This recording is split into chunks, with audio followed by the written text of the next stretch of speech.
আসসালামু আলাইকুম। ওয়ালাইকুম সালাম ভাইয়া। কেমন আছেন ভাইয়া? জি, আলহামদুলিল্লাহ ভালো আছি। আপনি আপনার কেমন আছেন? আলহামদুলিল্লাহ ভাইয়া, আল্লাহ পাকের দয়ায় খুবই ভালো আছি। আপনার পরিচয়টা দিয়েন ভাইয়া। আমার নাম হচ্ছে রাব্বি আহমেদ। তো আমার হোম ডিস্ট্রিক্ট হচ্ছে জামালপুর, মাদারগঞ্জ থানা। কতদিন আগে কুয়েতে আসছেন? আমি এখানে আসছি 2023 সালে। আমার 2 বছর অলরেডি শেষ। 3 বছরে রানিং চলতেছে। কি বিষয়ে আসছেন? আমি আসছি হচ্ছে হসপিটালের হসপিটালে। যে ফরাসের যে ভিসা সেখানে আসছি। আচ্ছা, এই যে বিষয়টার সুযোগ সুবিধা কেমন, আর যারা নতুন আসে তাদের উদ্দেশ্যে কিছু বলবেন? আমার ব্যক্তিগত যে অভিজ্ঞতা সেটা থেকে আমি বলতে চাই যে আমার অতীতে যারা আমার বয়সী যারা আছে তাদের অনেকেই স্বপ্ন যে কুয়েতের মতো একটি মধ্যপ্রাচ্যের দেশের মধ্যে তারা পাড়ি জমানোর চেষ্টা করতেছে বা তাদের একটা স্বপ্ন। তো আমি তাদের উদ্দেশ্যে বলতে চাই যারা অলরেডি যারা কুয়েত আসার ডিসাইড করতেছেন তারা আসলে ক্লিয়ার বিষয় না সেটাই ভালো। এখানে দেখা গেছে যে আপনি হয়তো 8 ঘন্টা কাজ করবেন, যেটা আপনার ফ্যামিলি কিংবা আপনার জন্য মোটেও আহ, ভালো না আর কি। ভালো না আর কি। হ্যাঁ, আর আপনি যদি আপনাকে দালাল কিংবা আপনার আশেপাশে যে এলাকার লোক তারা যদি কখনো বলে যে আপনি 8 ঘন্টা ডিউটি করার পর বাইরে অনেক কাজকর্ম করতে পারবেন, যেটা কোনো দেখা গেছে মাসে আপনি মোটা অঙ্কের একটা টাকা উপার্জন করতে পারবেন, সেই ক্ষেত্রে দেখা গেছে যে আপনি পরিপূর্ণভাবে জীবনের প্রতি একটা ঝুঁকি, যেটা আপনার জীবনে খুব থেকে একটা কালবৈশাখী ঝড় তৈরি করে দিতে পারে। আচ্ছা, এখন তো মনে করেন এই যে কুয়েতে আসার জন্য কিন্তু দালালে মনে হয় অনেক লোভনীয় অফার দেয়, যেমন মনে করেন 90 দিনের স্যালারি, কিন্তু এটা কিন্তু এখনো বাস্তবে হয় নাই। না, এটা এখনো করা হয় নাই। আর বলতেছে 60-70 হাজার টাকা ইনকাম হবে মান্থলি। তো এই বিষয়ে একটু কথা বলবেন। আসলে পরিপূর্ণভাবে জালাল যে কথাগুলো বলে এটা আসলে পরিপূর্ণভাবে ভুল। অনেকে হয়তো শুনছেন যে কুয়েতের মধ্যে যে 90 টাকা স্যালারি করা হয়েছে, এটা কানুনটা এখনও বাস্তবায়ন করা হয় নাই বা লিখিতভাবে কোনো প্রমাণিত এখনও পাওয়া যায় নাই। এটা সময় লাগবে আর কি। হ্যাঁ, এটা সময় লাগবে, হয়তো এটা প্রসেসিং আছে। এই যে এখন যে মনে করেন এই যে চলতি মাসে থেকে কিন্তু আকামা কিন্তু ডবল করতেছে, আকামার রেট কুয়েত সরকার আর কি। হ্যাঁ। আর বাইরে কিন্তু কাজ করা যায় না। হ্যাঁ, এটা কতটুকু সত্য, এই বিষয় নিয়ে একটু কথা বলেন। বাহিরে কাজ করতে গেলে এটা পরিপূর্ণভাবে আপনার জীবনের ঝুঁকি নিতে হবে। আপনি যদি চান যে বাইরেও কাজ করলে হয়তো আমার পকেটে মোটা অঙ্কের টাকা একটা আমি সেখান থেকে অর্থ উপার্জন করতে পারবো, কিন্তু এটা পারবে না। এটা বাইরে কাজ করতে গেলে পরিপূর্ণ আপনার রিস্ক বলতে দেখা গেছে যে আপনি যদি বৈধ আকামার সীমা লঙ্ঘন করে থাকেন, সেখানে আপনাকে এই দেশের যে সরকারি যে কর্মকর্তা আছে, যারা পুলিশ বাহিনী যারা আছে, তারা আপনাকে গ্রেফতার করে ফেলবে। গ্রেফতার করার পরে দেখা গেছে যে আপনাকে এখান থেকে থানাতে পাঠাবে, সেখান থেকে আপনাকে বাড়িতে ডিপোর্ট করে দেওয়া হবে। মানে সোজা কথা হচ্ছে, আপনি যে কাজের উপরে আসছেন ওই কাজে করতে হবে, বাইরে অন্য কোথাও কাজ করতে পারবেন না। আপনি যে আকামার লঙ্ঘে কাজ করেন সে আকামার ঊর্ধ্বে কখনো যেতে পারবেন না, সেটা লঙ্ঘন করতে পারবেন না, এটাই। আর মনে করেন এই যে মনে করেন যারা ফ্রি বিষয়ে আসে বাইরে কাজ করার জন্য বা অন্য পেশায় আসে, বা কোন বিষয়ে আসলে সবচেয়ে সুযোগ সুবিধা বেশি ভাবে বা কেমন ইনকাম হবে মোটামুটি, এই বিষয়ে যদি একটু বলতেন।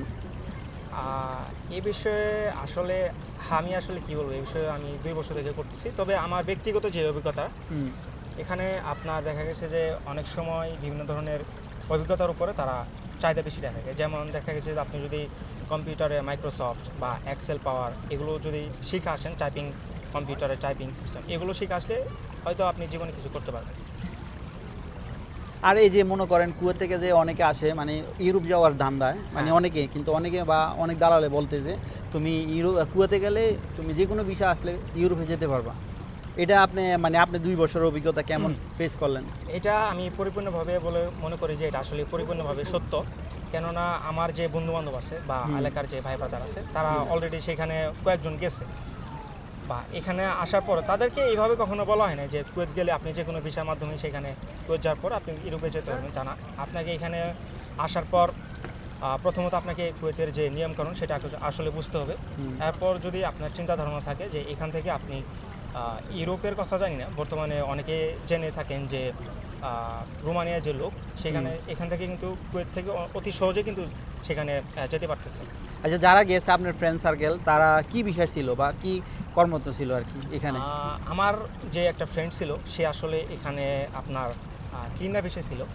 তারপর সে রোমানিয়ার যে ভিসাটা প্রসেসিং করার পর সে সেখানে অ্যাজ এ ডেলিভারি ম্যান হিসেবে সেখানে পাড়ি জমেছে আর কি। এমন ওই জায়গায় যে গেছে কেমন সুযোগ সুবিধা, ওনার কথা হয় কি না আপনার সাথে? কথা মাঝে মধ্যে হয়, তবে মাসে মধ্যে দেখা যাচ্ছে 2-1 মাস। এর মধ্যে কথা মোটামুটি বলছে যে কুয়েতের থেকে একটু ভালো আছে। যাক আলহামদুলিল্লাহ, মানে কারণ বেশিও না কমও না।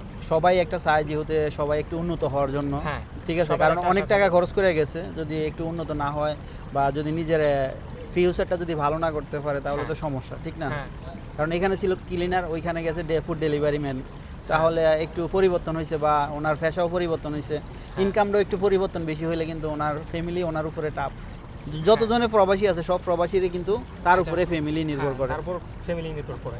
আচ্ছা, আমি আরেকটা কথা বলি, যারা বিদেশে আসে, শুধু কুয়েত না, যে কোনো দেশে আসুক, আমি বলি একটা পার্সোনালি নিজের একটা অ্যাকাউন্ট খোলার জন্য, এই কথাটা আপনি কতটুকু কি মনে করেন একটু বলবেন? এটা আমি আমার ব্যক্তিগত অভিজ্ঞতা থেকে যেটা মনে করি সেটা পরিপূর্ণভাবে ডিপেন্ড করে আপনার ফ্যামিলি কেমন। হুম, কেননা যদি আমি আমার নিজের ফ্যামিলি দিক দিয়ে বলি, হুম, আমার ফ্যামিলি এখন পর্যন্ত সেরকম কোনো প্রবলেম ফেস করতে হয় না যে আমি তাদেরকে টাকা দিচ্ছি হুম, বা আমার যে ভাই বোন আছে বা অন্য অন্য যারা থাকে তাদেরকে তারা সেই টাকাটা কোনোভাবে খরচ করতেছে না। আমার যতটুকু যে বেতনটা থাকে সেটা তারা পরিপূর্ণভাবে আলাদা করে সেখানে সঞ্চয় করতেছে। আর আর এই চিন্তা ধারণা আসলে ভুল বলে কিছু না। অনেকের পরিবারে দেখা যায় যে একটা বড় ভাই থাকে বা তার কিছু ছোট বোন ছোট ভাই, অনেক একটা সমস্যা থাকে যে তাদেরকে লেখাপড়া খরচ বা বিয়ে শাদী দেওয়া লাগে। দিন শেষে দেখা গেছে যে যেই বড় ভাইটা তাদের ছোট ভাই এবং বোনদের জন্য যে পরিশ্রমগুলো কিন্তু করলো, দিন শেষে দেখা গেছে যে তার কাছে হাতটা শূন্য থাকে। কেননা তার সারা বছরের যে ইনকাম যা একটা থাকে, অর্থ থাকে, সেটা কিন্তু সব দিক থেকেই খরচ করার পরে তার কাছে শূন্য হয়ে যায়।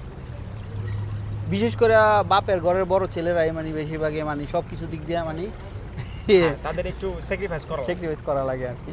তো আর আমি যে এই ধরনের তথ্যগুলা দেই, কেমন লাগে তথ্যগুলা, বা আপনি তো আমার ভিডিওগুলো দেখেন নাই? না, আমি হ্যাঁ। ইতিমধ্যে আপনার ভিডিও এখানে দেখেন, আজকে আপনার সাথে প্রথম দেখা। হ্যাঁ, এই ভিডিওগুলো কেমন হয় বা আমি যে সবাই থেকে এই ধরনের তথ্যগুলো নেই কতটুকু সত্য বা কেমন লাগে বা মানুষের উপকৃত কেমন হবে একটু যদি বলতেন।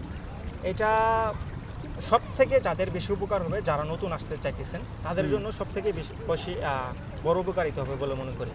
কেননা দেখা গেছে যে আপনি হয়তো ভাবছেন যে কুয়েতে যাওয়ার পর আমার মাস শেষে 80 থেকে 90 1 লক্ষ টাকা ইনকাম করতে পারবো বা অর্থ উপার্জন করতে পারবো, কিন্তু এটা আপনি কখনোই পারবেন না। এটা আসার পর এখানে বাড়ি থেকে যে আপনি চিন্তা বা যে স্বপ্নটা দেখছেন, এখানে আসার পর আপনাকে কাছে পরিপূর্ণভাবে মনে হবে যে খুব আলাদা। এটা যাক, অসংখ্য ধন্যবাদ আপনারে, ভালোবাসা অবিরাম, সাপোর্ট চাই অল টাইম। আর কে কোন ধরনের ভিডিও চান ইনশাল্লাহ কমেন্ট করবেন, আমি দেওয়ার চেষ্টা করবো। শুধু খালি আপনারা একটু সাপোর্ট দিবেন।